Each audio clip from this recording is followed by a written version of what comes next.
right, Chris Thomas, you are the face of TIMEX. I see you on posters, on advertisements. How'd that come about?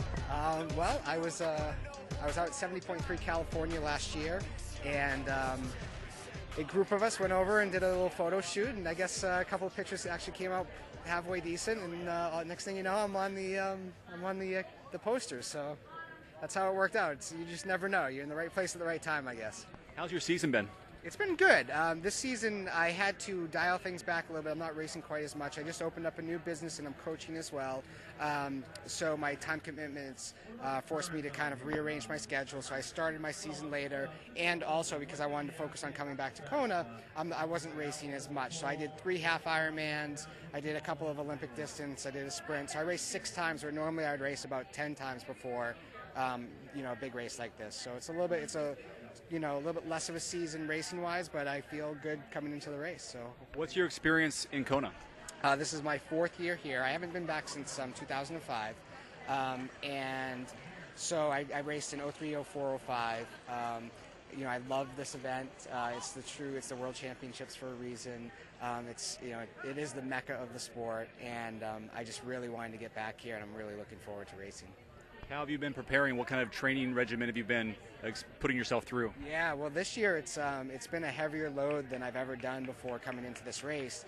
I've had some 23-hour weeks, which, to a lot of people training for this race isn't that much, but for me it's a lot. I've averaged about 14 hours a week of training, and I'd say the 5 key longer workouts that I've done 3 rides of over 6 hours with some major climbing in them, 15,000 feet, 14,000 feet, and all 120 to 125 miles.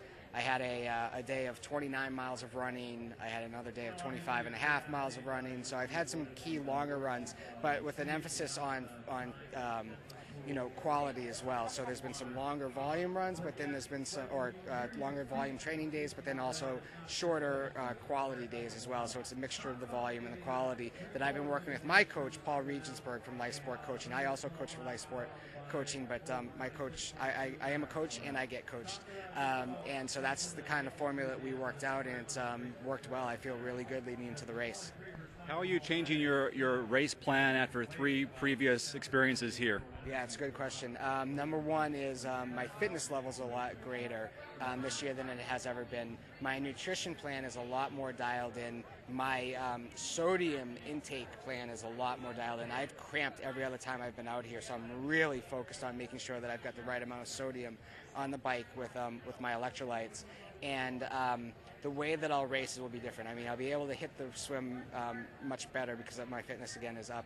But I'm going to approach the bike with a much more planned attack as opposed to just kind of going out there and going by feel.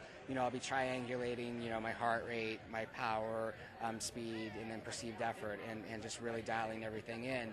And then to hopefully enable me to have, the run that I think I'm capable of having.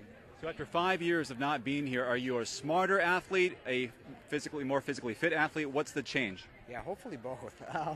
I'm definitely fitter, but at an Ironman distance, you just never know what the day brings.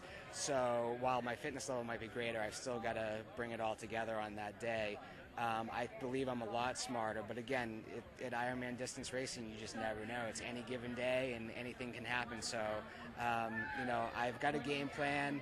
I'll, be ready to adjust if necessary, but just hope for the best.